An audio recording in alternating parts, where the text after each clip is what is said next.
2, 3. Wenn dir deine Welt zu klein ist, du auf andere Welten geil bist, dann brich zu anderen Sternen auf, steig auf den Schicksalsberg hinauf. Winter's coming, spür die Macht, fang Vampire in der Nacht, lern Klingonisch, hau den Zombie, Pratchett, Heinlein, Abercrombie.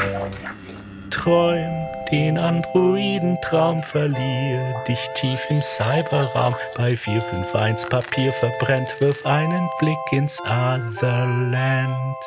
It's good. Only to sell our books. That's all. I might mention a couple that are not here. But she'll then have to order it like, oh. No, not the ones that aren't here. But let's see here. Let's see here. I want to try to start with. Okay, am I filming right now? All right, come follow me. Always loved science fiction, and I don't know. It's probably why I love technology so much. A few books that I absolutely love, and I'm going to try to all sorts of years, and most recently, Paolo Bacigalupi, that's his name. So I really love this book, The Water Knife, which I found to be fascinating. It's near future. So I identified with that because I read a lot about, if not the present day, the very near future. And this is about the effects of climate change and global warming. It takes place in Phoenix, Arizona. I recommend it highly. I'm going to put it back. Let's see. What else do we have here? Oh, I always like China Miéville's books. Where do we have these?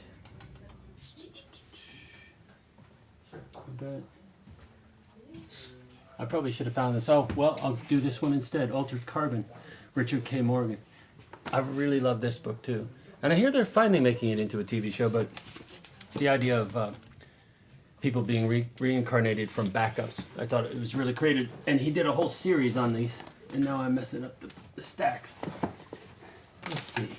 Oh, yeah, Kim Stanley Robinson, the Mars trilogy. Red, blue, and green Mars. These are really involved, but in terms of not even a primer. Can you show us the cover again? Oh, sure. It was in the shadows.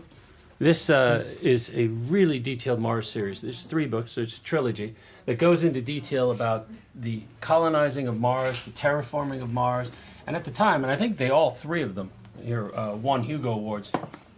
But great books. Now he's since admitted or said, well, given recent science, that not all of it could occur. I think it's also to deal with the perchlorates on the surface of of Mars. But still, just as a complete vision of how we would settle another planet and extend the human species, really great. Very detailed. Another series of books that's very detailed is The Baroque Cycle from Neil Stephenson. And of course, this is just 2 of the books. But see, Neil, he can do a doorstop about every year, it seems. But I always loved it because after Cryptonomicon, which was another favorite book of mine, this was present day and then going back into the past, he went back and did the Age of Reason, the Enlightenment with the Baroque trilogy, and that was fascinating. And what I liked about it at the time is I think it was unusual for somebody who had a reputation for doing science fiction to go back into the past and do the 1600s. And he did a great job at it. Let's see, what else do we have? Oh, Dan Simmons, Hyperion. Always love this. I didn't get to read any others in the series just yet, although I did read another book of his called Terror, which again takes place in the 1800s, so it's another historical fiction book from a science fiction author, which I think is interesting. More of a magical realism book. And what, yes. I still haven't found China Miéville in these stacks. Where would I find China Miéville in these stacks? I'm missing him. He's like right in front of my face. Here we go. Perdido Station is another one. Yeah. Ah, there we go. I can read it. Perdido is here. It's right there. Yeah. Okay. China Miéville. Now, I love his books. And the first time I read, I think the first book I read was Perdido Street Station. I could tell he was a D&D moderator. Because this is the guy who really can build a world.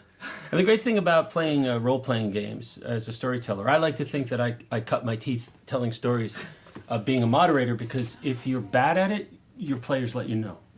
And then you learn. But he obviously was a very good moderator. Creates a very realistic world. Iron Council was another great book by China Miéville. Let's see, what am I missing? Richard K. Morgan, Kim Stanley. Oh, John Scalzi. Old Man's War. I don't see it here, but The Human Division would be a good example. But Old Man's War I really love. And what I loved about that is he has a very simple style. His stories just get right to the heart of it. They're not overblown or florid, but really cuts to the heart of a story, which I really like. Created a very believable world. But those would be my recommendations for science fiction that I really liked. Thank you. You're very welcome. Yeah, thank you.